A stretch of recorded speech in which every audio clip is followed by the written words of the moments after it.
Good morning friends. आज हमारी class third है प्रबंध के सिद्धांत और हमारा इसके अंतर्गत पहला टॉपिक है। देखिए, प्रबंध के सिद्धांत।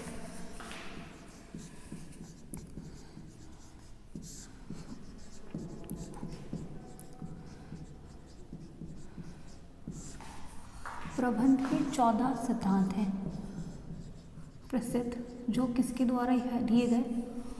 फेयोल के द्वारा प्रतिपादित किए गए। आगे अन्य सिद्धांत भी पढ़ेंगे, पर फेयोल के द्वारा कितने सिद्धांत दिए गए थे? 14 सिद्धांत दिए गए थे, जो कार्य को करने की रीति बताता है। पहला है कार्य विभाजन सिद्धांत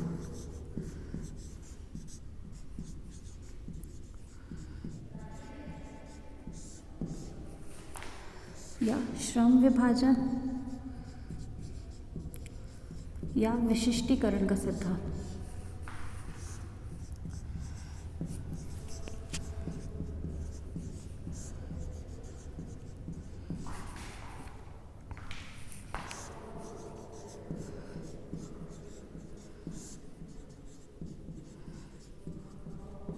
देखिए, कार्य विभाजन, श्रम विभाजन या विशिष्टीकरण का सिद्धांत क्या कहता है कि फेयोल ने कहा है, फेयोल ने सिर्फ क्या बताया है?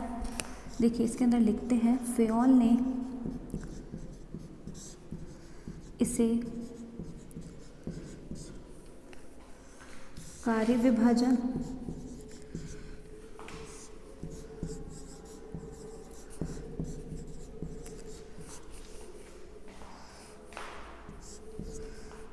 टेलर ने इसे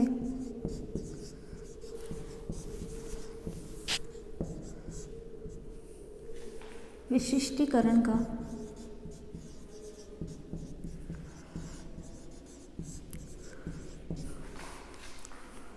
कहा है।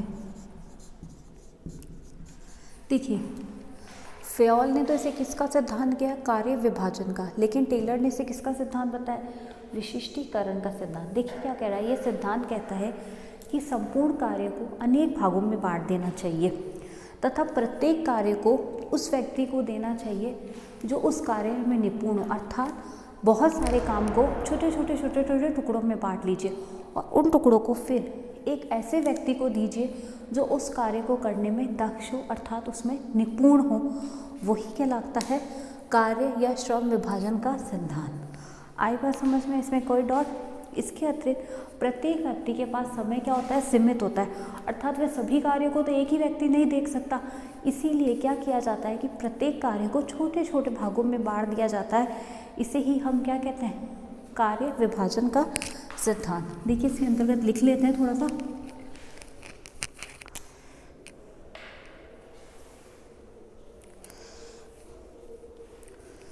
संपूर्ण कार्य को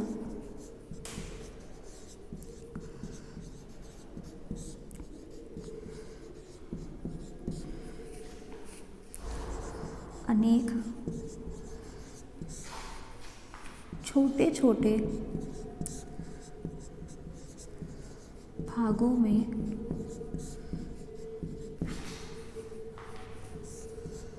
बांट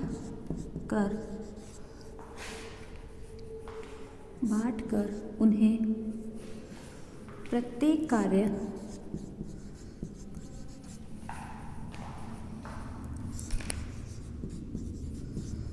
उस व्यक्ति को सौंपना चाहिए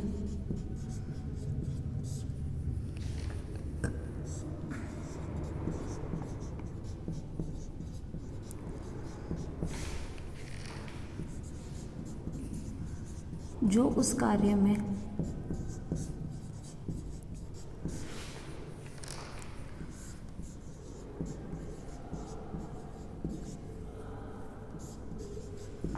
योग्य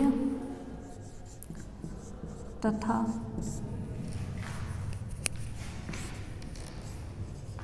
निपुण हो।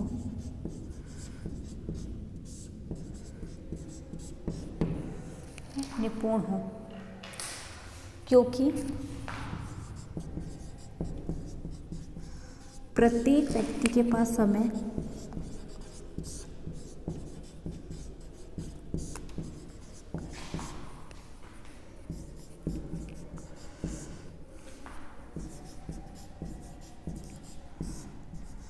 सीमित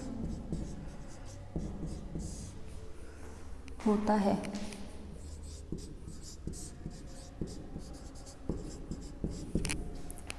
कैसा होता है सीमित? अर्थात संपूर्ण कार्य को अनेक छोटे छोटे में भाग कर उस व्यक्ति को सौंपना चाहिए जो उस कार्य में योग्य तथा निपुण हो, तथा प्रत्येक व्यक्ति के पास समय कैसा होता है? सीमित होता है। ये क्या कहलाता है? कार्य विभाजन या विशिष्टीकरण का सिद्धांत।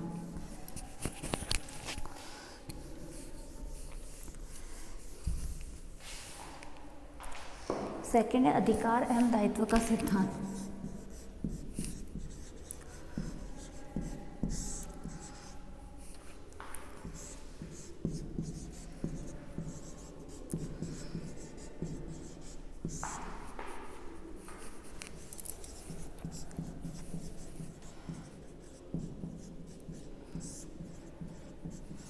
देखिए अधिकार और दायित्व का सिद्धांत क्या कहता है।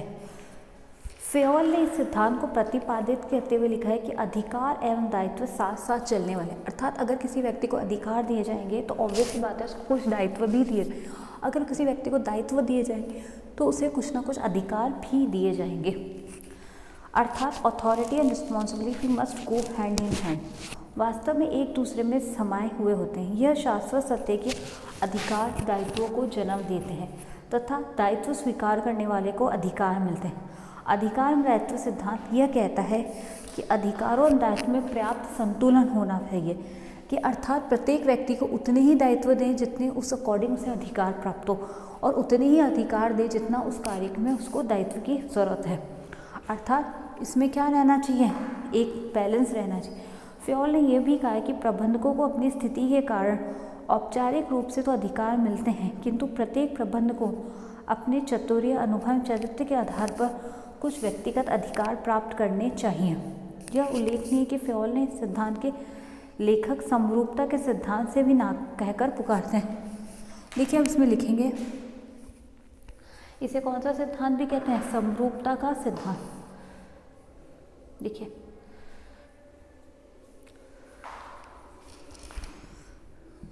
प्रत्येक व्यक्ति को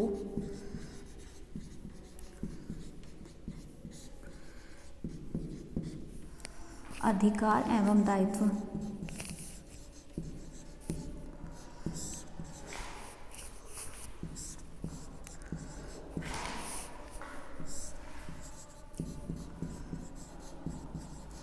साथ साथ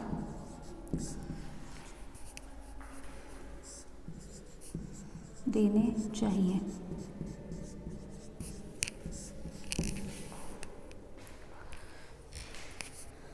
यह एक दूसरे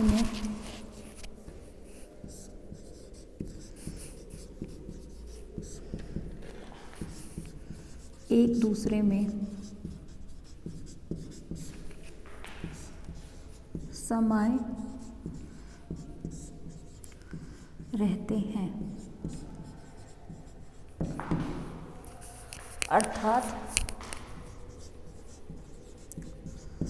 अधिकार एवं दायित्व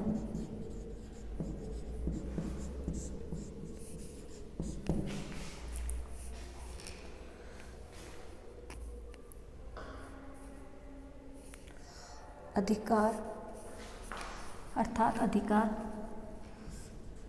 दायित्वों को जन्म देता है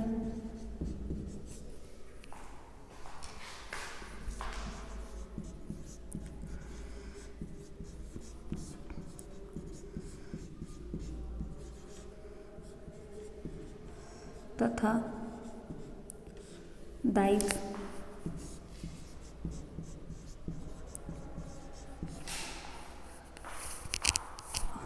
स्वीकार करने वालों को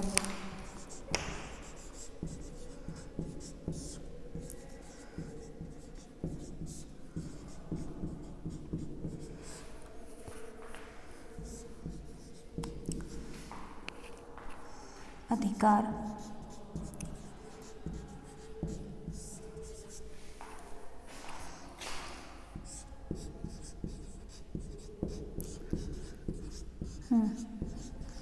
आई बात समझ में? कई लेखक इसे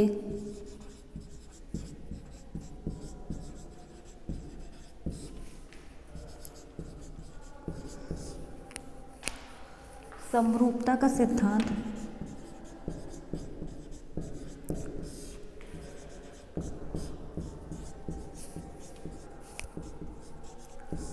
कहते हैं। आई बात समझ में? अधिकार एवं दायित्व का साधना, प्रत्येक व्यक्ति को अधिकार एवं दायित्व साथ साथ देने चाहिए, अर्थात यह प्रत्येक एक दूसरे में समाये रहते हैं। अधिकार दायित्वों को जन्म देते तथा दायित्व स्वीकार करने वाले को अधिकार मिलते हैं। कई लेखक इसे समरूपता का सिद्धांत भी कहते हैं। आई बात समझ में?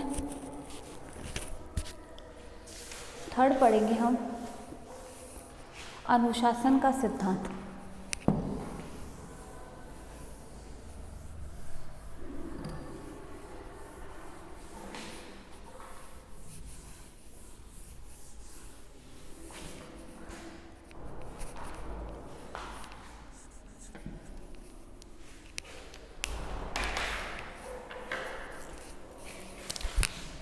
थर्ड है अनुशासन का सिद्धांत।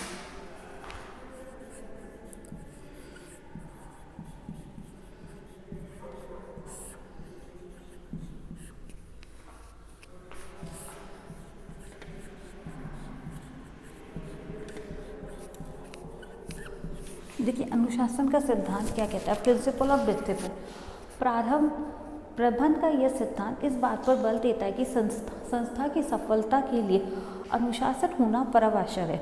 ये सिद्धांत कहता है कि कर्मचारियों को अपनी स्वेच्छा से संस्था के नियमों तथा अधिकारों की आज्ञा का पालन करें। इसके अतिरिक्त फेयोल ने यह भी कहा है कि संस्था में अनुशासन स्थापित करने के लिए निम्न प्रयास करने चाहिए। पहला, संस्था के सभी स्तरों पर प्रभावी प्रबंधकों एवं प्रशिक्षणों की नियुक्ति करना। सेकंड, कर्मचारियों को कार्य नीतियों की स्पष्ट जानकारी देना, अर्थात कर्मचारियों को क्या होना चाहिए? कार्यों की नीति की जानकारी होनी चाहिए। और दंड व्यवस्था का पालन करना। अनुशासन तभी रहता है जब एक व्यक्ति के मन में दंड की भावना रहती है, अर्थात उसे पता है कि अगर उसने वो कार्य नहीं किया तो उसे क्या मिलेगा? दंड। इसी कारण वह क्या रहता है? अनुशासन में रहता है। देखिए इसमें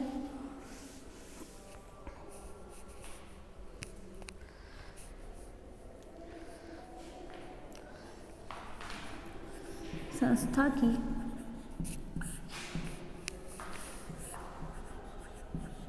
सफलता के लिए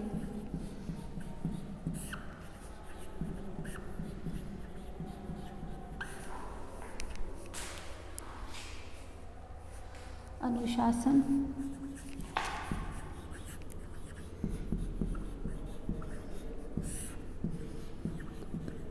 परम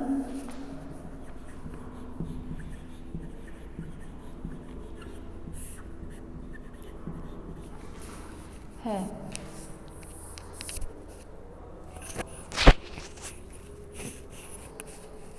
ठीक है, लिखिए आगे। फेयोल ने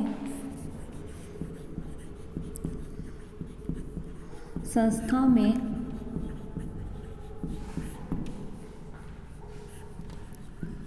अनुशासन के लिए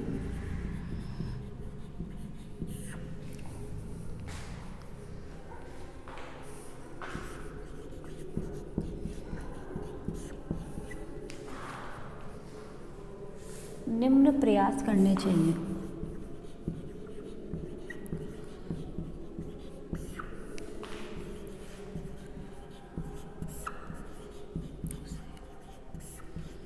पहला है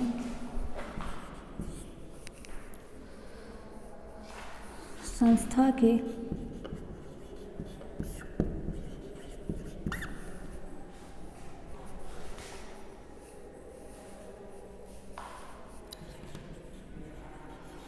स्तरों पर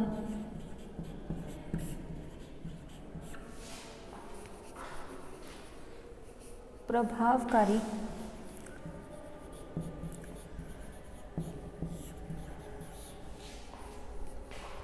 प्रबंधक की नियुक्ति।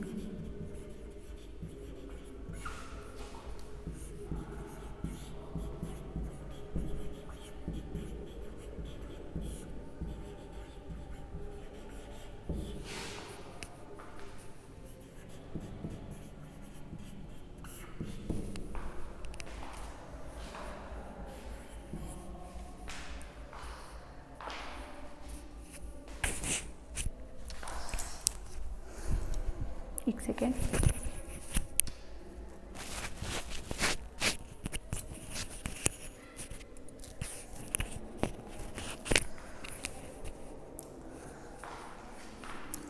कर्मचारियों को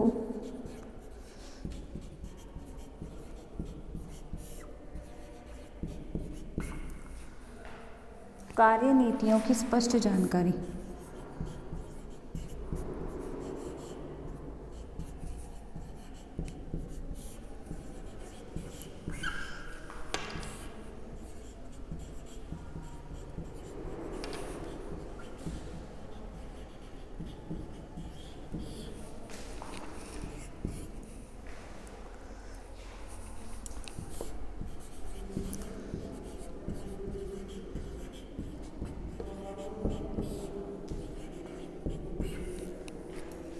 न्यायपूर्ण पालन करना चाहिए।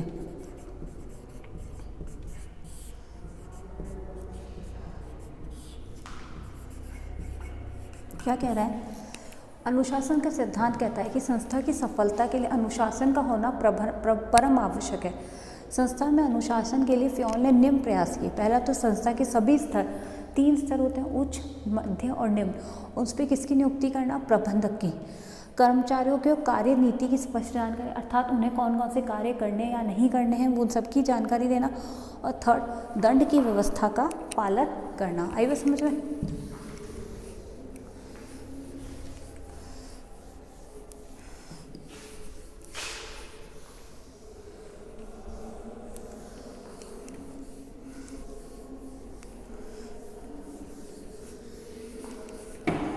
कोई डाउट? फोर्थ, आदेश की एकता का सिद्धांत।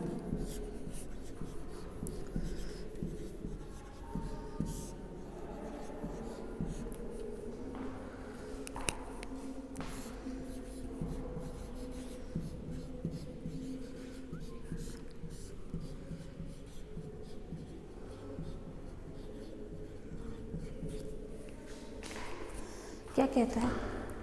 फ्योल के अनुसार एक कर्मचारी को केवल एक ही प्रशासन या अधिकारी से आदेश प्राप्त करना होना चाहिए। जब कर्मचारी को एक से अधिक अधिकारियों से निर्देश प्राप्त होते हैं तो वो कंफ्यूज हो जाता है कि वह किसका अधिकारी की बात माने।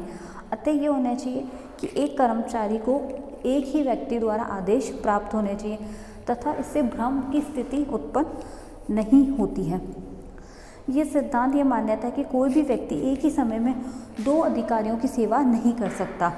अर्थात इसलिए यह सिद्धांत कहता है कि कर्मचारी को एक समय में एक ही अधिकार के आदेश निर्देश होने चाहिए। अर्थात एक ही व्यक्ति को एक ही समय में 2 व्यक्तियों से अधिकार प्राप्त या कार्य नहीं मिलने चाहिए। उसे एक व्यक्ति से एक ही समय पर एक ही आदेश प्राप्त होना चाहिए। अगर 2 अधिकारी अलग अलग आदेश देंगे तो वो किस बात की पालना करेगा? अर्थात आदेश की एकता कहता है कि कर्मचारी को केवल एक ही अधिकारी से आदेश प्राप्त होने। लिखिए,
जब एक कर्मचारी को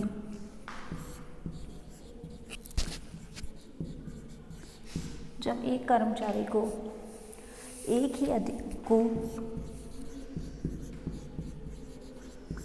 से अधिक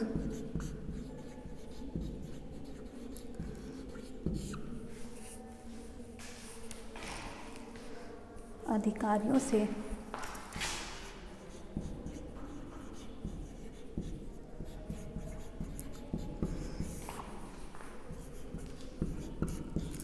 निर्देश प्राप्त होते हैं तो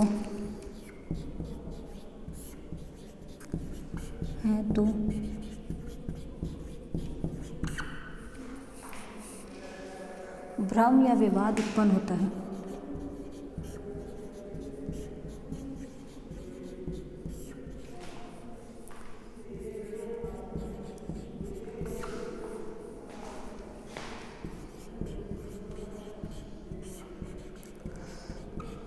देखिए, फ्योल ने कहा है कि एक कर्मचारी को एक ही अधिकारी से आदेश प्राप्त, अर्थात एक से अधिक से प्राप्त होगी तो उसमें क्या हो जाएगा, भ्रम हो जाएगा, क्योंकि एक व्यक्ति क्या कह रहा हो, एक व्यक्ति क्या रहा है, अर्थात आदेश की एकता का है कि एक व्यक्ति से एक को ही अधिकार प्राप्त होने चाहिए, अर्थात एक ही व्यक्ति आदेश की एकता का सिद्धांत का पालन करे। आई बात समझ में?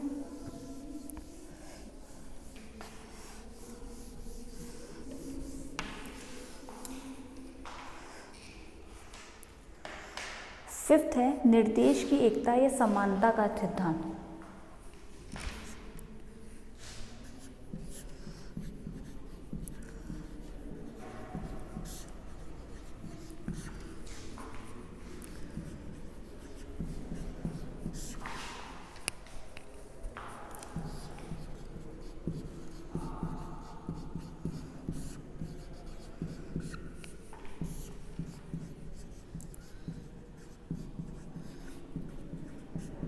देखिए, निर्देश की एकता या समानता का सिद्धांत ये क्या कहता है कि यह सिद्धांत कहता है कि सभी समान प्रकार के उद्देश्यों वाले कार्य को एक ही प्रमुख अधिकारी होना चाहिए तथा समान कार्यों की एक ही योजना बनाई जानी चाहिए, अर्थात सबका एक ही, अगर सेम टाइप की योजना प्लान बनाया जाता है तो उसका एक ही अधिकारी होना चाहिए तथा उन कार्यों के लिए एक ही हेड होना चाहिए।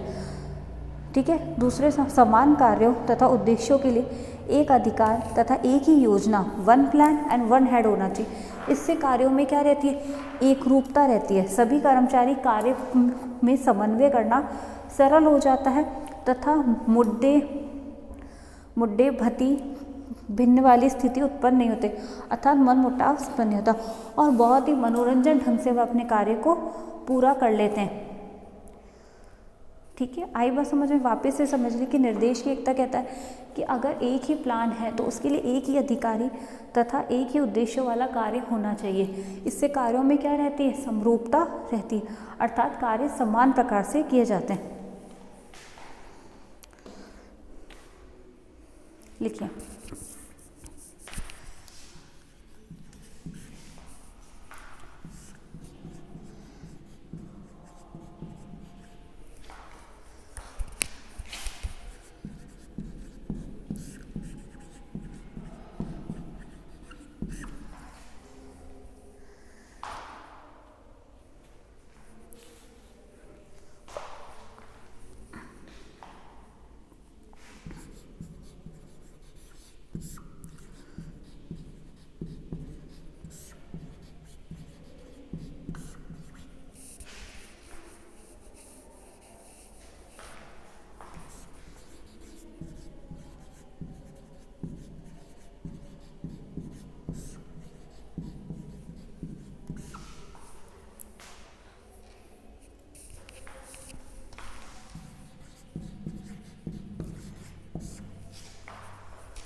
एक ही योजना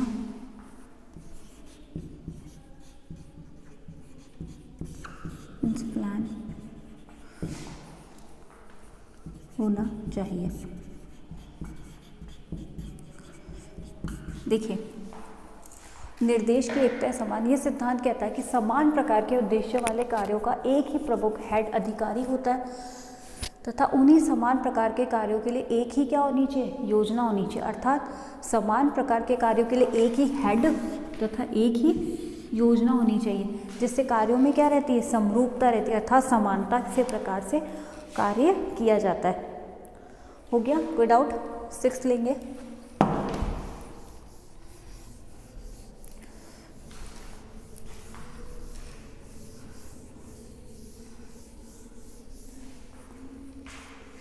सिक्स्थ है व्यक्तिगत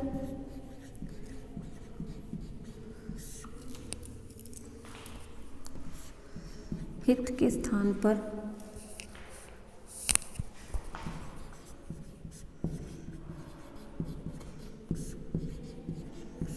सामान्य हित को वरीयता देना।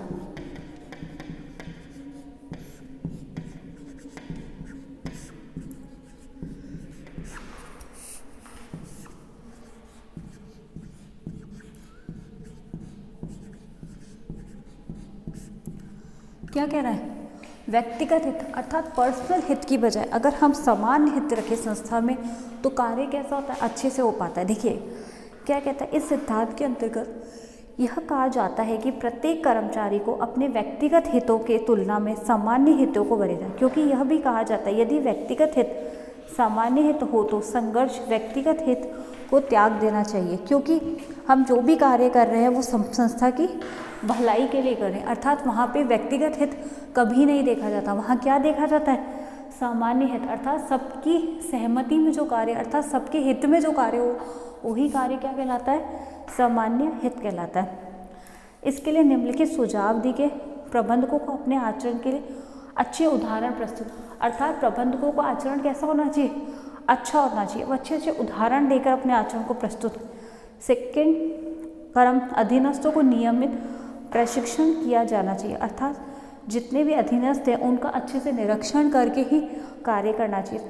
थर्ड है, कर्मचारी तथा प्रबंधकों के बीच न्यायपूर्ण एवं स्पष्ट समझौते किए जाने, अर्थात अगर जो कर्मचारी और प्रबंध है उसके बीच में अगर कोई मतभेद है तो ये देखना चाहिए कि जो समझौता न्यायपूर्ण हो वही कार्य उसमें करना चाहिए।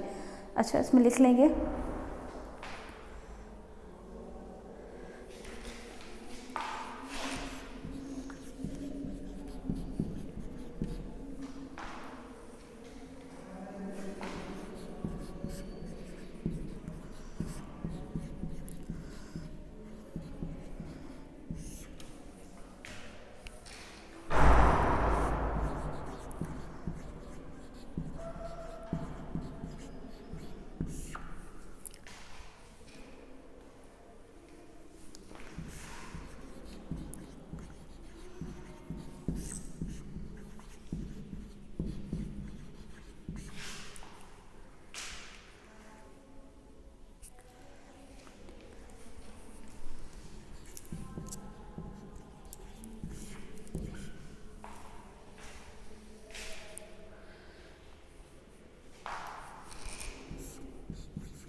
सामान्य हितों को वरीयता।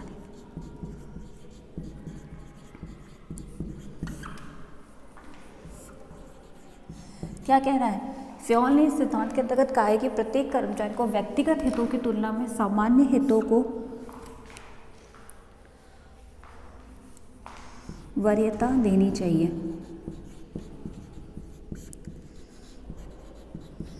इसके लिए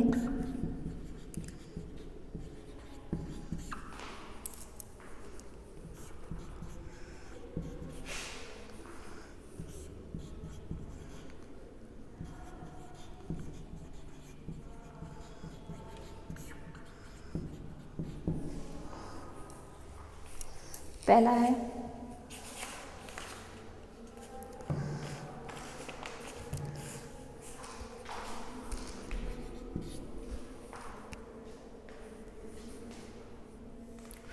कर्मचारियों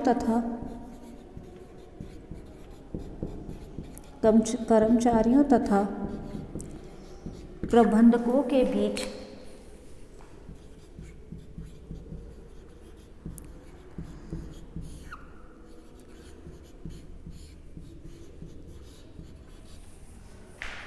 न्यायपूर्ण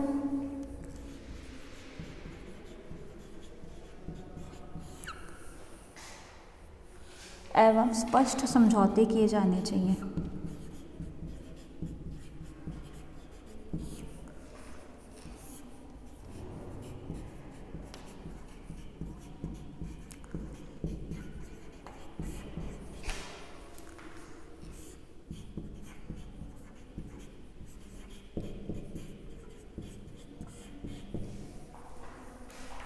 आगे कर्मचारियों तथा प्रबंधकों के बीच कैसे समझौते होने चाहिए? स्पष्ट तथा न्यायपूर्ण। सेकेंड है प्रबंधकों को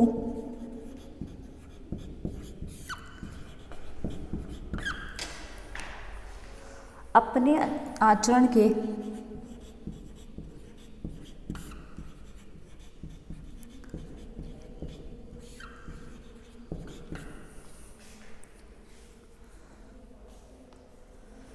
अच्छे उदाहरण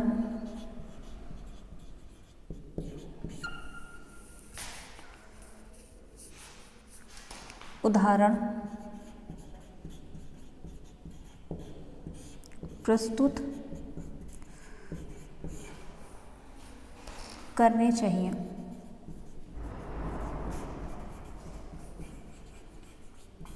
क्या कह रहा है? व्यक्तिगत सिद्धांत क्या कहता है कि फ्योल ने इस सिद्धांत के अंतर्गत कहा है कि प्रत्येक कर्मचारी को अपने व्यक्तिगत हितों की तुलना में किसको वरीयता देनी चाहिए? सामान्य हितों के लिए। इसके लिए निम्न सुझाव दिए। कर्मचारी तक प्रभाव न्यायपूर्ण समझौते के, प्रबंधकों को अपने अच्छे आचरण देने चाहिए, और थर्ड अधीनस्थों को नियमित निरीक्षण करना चाहिए। अधीनस्थों का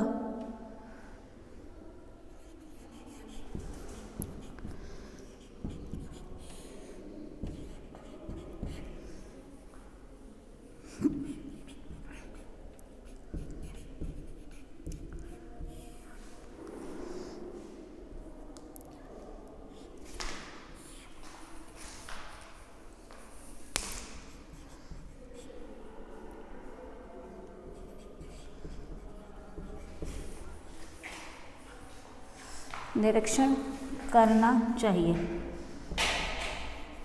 आई बात समझ में? कोई डाउट?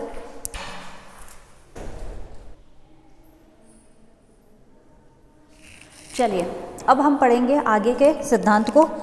6th हो गया, अब 7th है कर्मचारियों के पारिश्रमिक का सिद्धांत।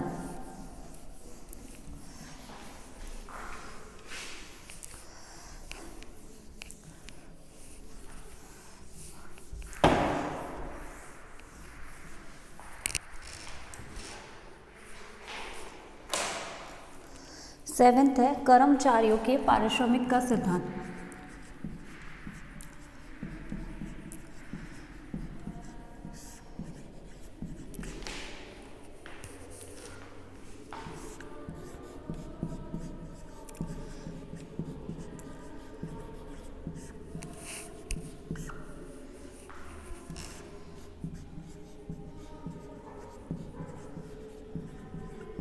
देखिए कर्मचारियों के पारिश्रमिक का सिद्धांत क्या कहता है?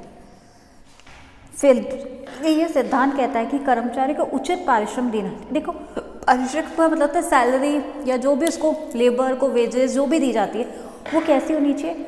न्यूट्रल, ना तो बहुत ज़्यादा होनी चाहिए ना बहुत कम। अर्थात वो जितना काम कर रहा है उसकी जो योग्यता है उसी के अनुसार उसे क्या मिलना चाहिए? पारिश्रमिक मिलना चाहिए। देखिए क्या कह रहा है, यह पारिश्रम केवल कर्मचारियों की दृष्टि से नहीं बल्कि संस्था की दृष्टि से भी अच्छा। देखिए कर्मचारी को तो हमेशा ये लगेगा कि उसकी सैलरी क्या है, बहुत ही कम है, लेकिन और संस्था को लगेगा वो बहुत ज़्यादा है। तो सैलरी ऐसी होनी चाहिए जो कर्मचारी के लिए भी उपयुक्त हो और संस्था के लिए भी क्या हो, उपयुक्त होनी चाहिए। फ्योल ने पारिश्रमिक भुगतान की निश्चित विधि नहीं बताई, अतः परिस्थितियों के अनुसार, समय अनुसार या प्रति इकाई के आधार पर हम पारिश्रमिक निकाल सकते हैं। लिखिए, यह सिद्धांत कहता है कि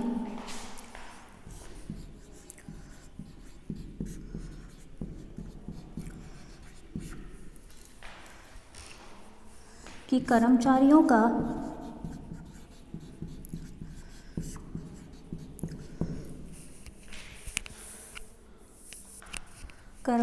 को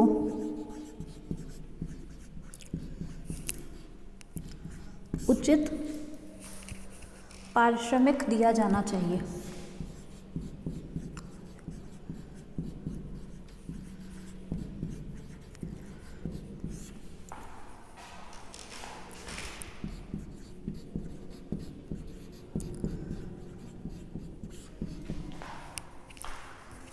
यह पारिश्रमिक केवल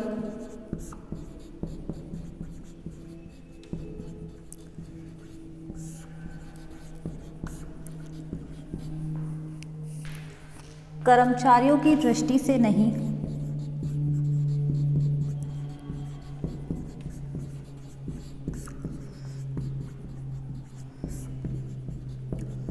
अपितु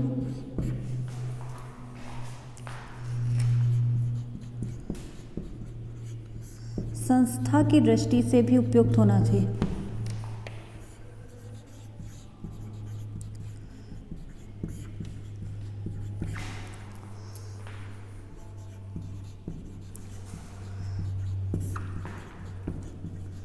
उपयुक्त होना चाहिए। आई बात समझ में?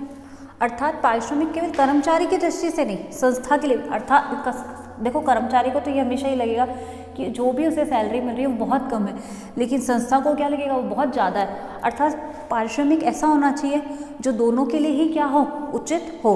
अब कल हम पढ़ेंगे केंद्रीकरण का सिद्धांत।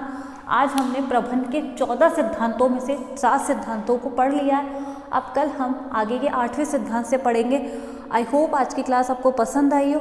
अगर कोई भी कमेंट्स हो तो आप नीचे लिख दीजिएगा कमेंट बॉक्स में। Thank you so much.